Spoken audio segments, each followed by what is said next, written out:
और इसी महायुद्ध के बीच एक ऐसा वीडियो सामने आया है जिसने वॉशिंगटन से लेकर राजधानी कीव तक हड़कंप मचा दिया है। ये वीडियो कादिरफ ने रिलीज किया है। वीडियो पर कादिरफ के यूट्यूब चैनल का लोगो लगा हुआ है और इस वीडियो में ज़ेलेंस्की का मजाक उड़ाया जा रहा है। इस वीडियो से कादिरफ के इस मंशा का साफ पता चलता है कि वो ज़ेलेंस्की को किडनैप करना चाहता है।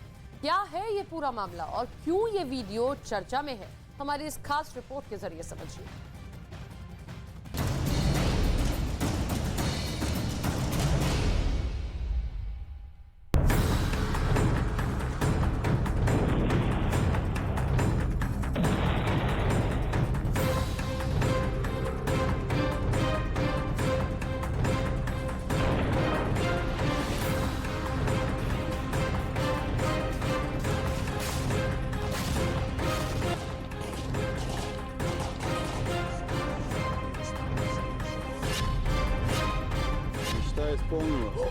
Что правда? Обалденно! Гасить нацистов! कादिरफ का प्लान, ज़ेलेंस्की का अपहरण और युद्ध खत्म। Ребят, ну, пожалуйста, Ахмат сила! Ахмат сила, ребят! Ахмат сила! Ребят, ну, пожалуйста, вы что говорите, что... Они очень мертвые! ज़ेलेंस्की को किडनैप करने का प्लान, ये कादिरफ का प्लान है जो कादिरफ ने एक वीडियो के जरिए रिलीज किया है।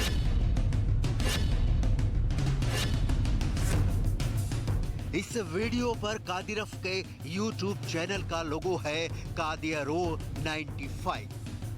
ये वीडियो कादिरफ की सहमति से बनाया गया है और इस वीडियो में ज़ेलेंस्की के एक हम शक्ल को दिखाया गया है।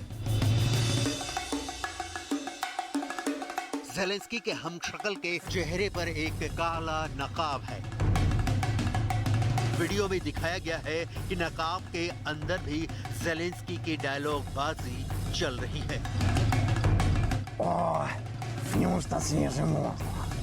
Слышу, и птички поют. जब कादिरफ की अहमद रेजिमेंट एक लड़ाका इस नकाब को उतार देता है तो ज़ेलेंस्की का हम शक्ल अपने आप को उन पुतलों के बीच में पाता है जिनको सैनिक अच्छा निशाना लगाने के लिए इस्तेमाल करते हैं।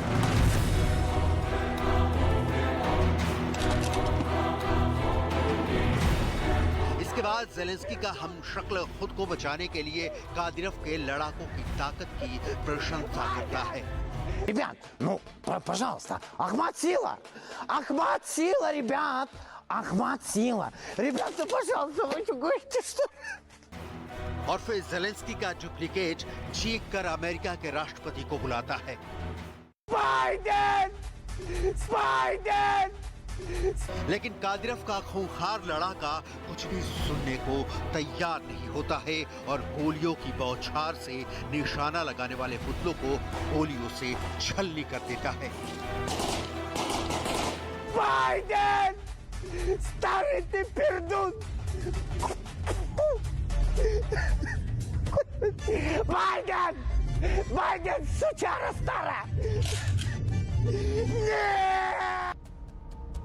ये पूरा वीडियो 1 मिनट 37 सेकंड का है और इसी में छुपी है कादिरफ की स्ट्रेटजी।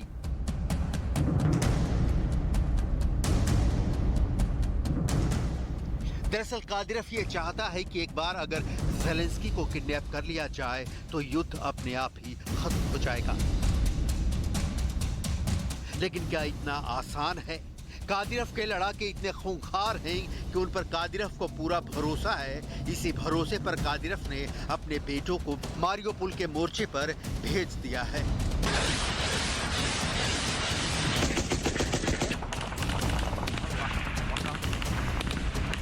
लेकिन सवाल यह है कि क्या ज़ेलेंस्की को किडनैप करने का प्लान कभी कामयाब भी हो सकता है?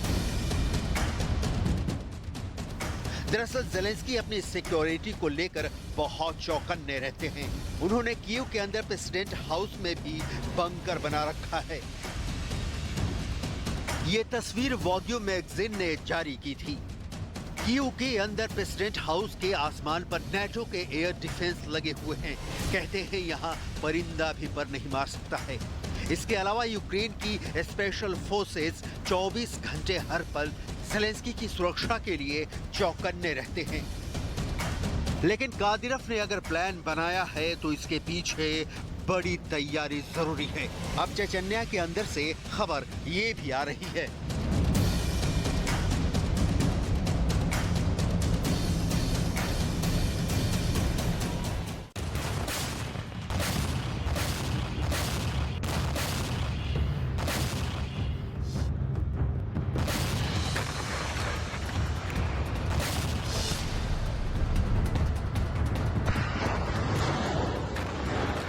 पुतिन और कादिरफ की सेनाओं ने अपहरण को युद्ध के एक हथियार के तौर पर इस्तेमाल किया है। ज़ेलेंस्की ने आरोप लगाया था कि पुतिन की आर्मी ने यूक्रेन के अंदर एक मेयर को भी किडनैप कर लिया था। यह आरोप भी ज़ेलेंस्की ने ही लगाया था कि यूक्रेन से लाखों लोगों की किडनैपिंग रूस की सेना ने की है। लेकिन ज़ेलेंस्की को किडनैप करना आसान नहीं है। अगर कादिरफ ने ज़ेलेंस्की की किडनैपिंग का प्लान बनाया है और इसके पीछे बड़ी तैयारी जरूरी है। अब चेचेनिया के अंदर से खबर यह भी आ रही है कि कादिरफ अपने करीबियों को बड़े बड़े पद बांट रहा है। चेचेनिया के अंदर कादिरफ का राज चलता है। चेचेनिया में संविधान का कोई मतलब नहीं, कादिरफ का आदेश ही संविधान है।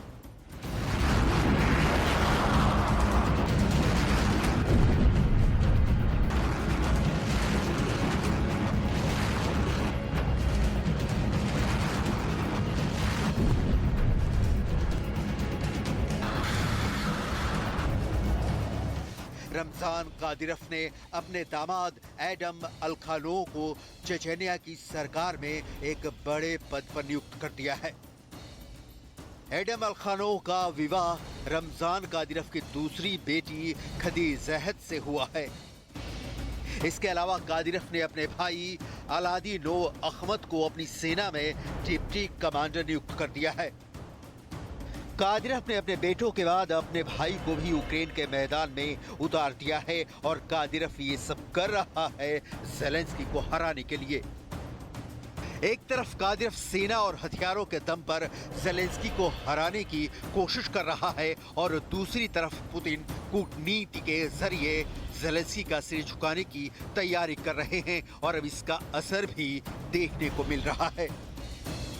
अमेरिका और ब्रिटेन में एक वर्ग के बुद्धिजीवी खुद चाहते हैं कि रूस के साथ यूक्रेन की बातचीत शुरू हो जाए।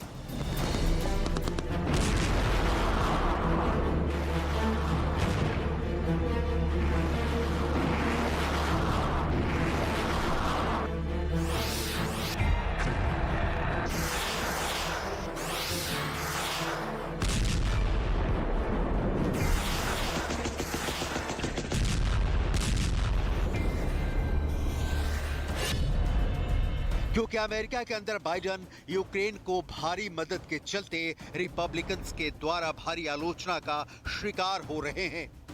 अमेरिका में मिड टर्म इलेक्शन होने वाले हैं और युद्ध की वजह से अमेरिका की महंगाई की हालत इतनी ज्यादा बुरी है कि बाइडेन को मिड टर्म के इलेक्शन के पहले गैस की कीमतें कम करनी पड़ी है।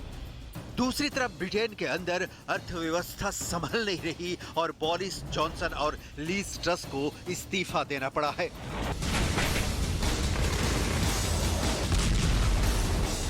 सर्दियों से पहले अगर युद्ध खत्म नहीं करवाया गया तो यूरोप के अधिकांश देशों में रूस की गैस सप्लाई ठप हो सकती है और पूरा यूरोप सर्दियों में जमने की कगार पर होगा। इसलिए ज्यादातर नेटो देश भी युद्ध खत्म करना चाहते हैं। पुतिन इसलिए युद्ध खत्म करना चाहते हैं क्योंकि वो अपना टारगेट पूरा कर चुके हैं। लुहांस्क, डोनेस्क, जापोरिजिया और खेरसोन के कुछ इलाकों पर अभी पुतिन का कब्जा है। इसके अलावा रूस की सेना को युद्ध में पीछे हटना पड़ रहा है। इसलिए अगर आज ही युद्ध खत्म हो जाए और यथास्थिति बरकरार रहे तो रूस को ही सबसे ज्यादा फायदा होगा। और यही कारण है कि पुतिन खुद चाहते हैं कि अब युद्ध विराम हो जाए और शांति की बात की जाए। इसलिए पिछले महीने अक्टूबर में सिर्फ एक हफ्ते के अंदर ही पुतिन के इशारों पर रूस के रक्षा मंत्री ने 2 बार अमेरिका के रक्षा मंत्री से फोन पर बात की थी। लेकिन ज़ेलेंस्की काफी परेशान हो रहे हैं क्योंकि अगर रूस और अमेरिका के बीच साठगांठ हो गई तो यूक्रेन जंग में अकेला पड़ जाएगा और लुहांस्क, डोनेस्क, खेरसोन और जापोरिजिया के इलाके हमेशा के लिए उससे अलग हो जाएंगे। ज़ेलेंस्की नहीं चाहते हैं कि युद्ध खत्म हो, लेकिन बाइडेन पर अमेरिका की राजनीति का घरेलू दबाव बहुत ज्यादा है। वैसे भी अंतर्राष्ट्रीय कूटनीति में पुतिन की चालों का मुकाबला कोई नहीं कर सकता है।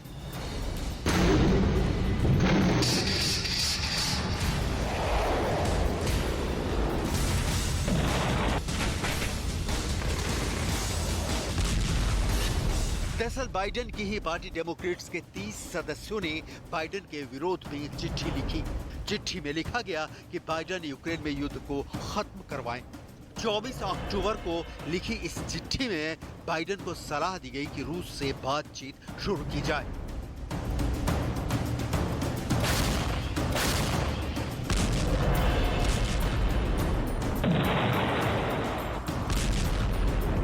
जब यूक्रेन की तरफ से इस बातचीत का विरोध किया जा रहा है, तब अमेरिका की तरफ से ये सफाई दी गई है कि रूस को बातचीत का प्रस्ताव इसलिए दिया जा रहा है ताकि उनकी इमेज दुनिया में अच्छी बनी रहे। और ये युद्ध विराम तो यूक्रेन की भी जरूरत है क्योंकि ये कीव की सबसे ताजा तस्वीर है। कभी ये स्ट्रीट लाइट्स कीव की रातों को खूबसूरत बनाया करती थी, लेकिन आज पूरे कीव में अंधेरा छाया हुआ है क्योंकि कीव के बिजली घर रूस की मिसाइलों से तबाह हो चुके हैं। और दुनिया की भी डिमांड यही है कि अब किसी तरह शांति स्थापित की जाए। रोम के अंदर हजारों लोग सड़कों पर उतरे और उन्होंने मांग की है कि युद्ध खत्म हो और न्यूक्लियर वार की आशंकाओं को भी खत्म किया जाए। Il diritto internazionale può regolare la questione pacificamente attraverso gli arbitrati di pace. Fomentare la guerra mandando armi non fa altro che distruggerci. Noi vogliamo un futuro per i nostri figli, per il popolo ucraino, per il popolo russo. Kharkiv को Ukraine की फौज रूस से छीन चुकी है, लेकिन आज भी यहाँ निर्माण और विध्वंस की एक जंग चल रही है।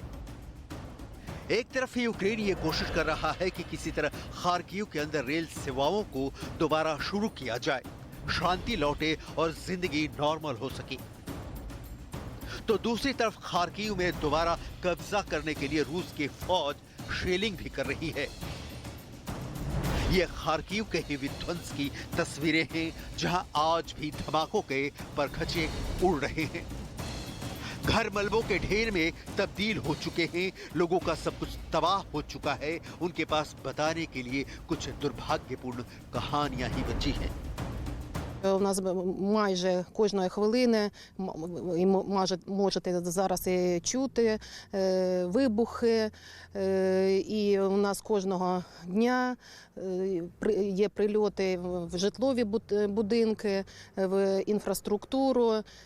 І якщо ви можете бачити, майже село зруйноване. ये यूक्रेन के दर्द की वो तस्वीरें हैं जहां निर्माण और विध्वंस की ये जंग खत्म होने का नाम ही नहीं ले रही है।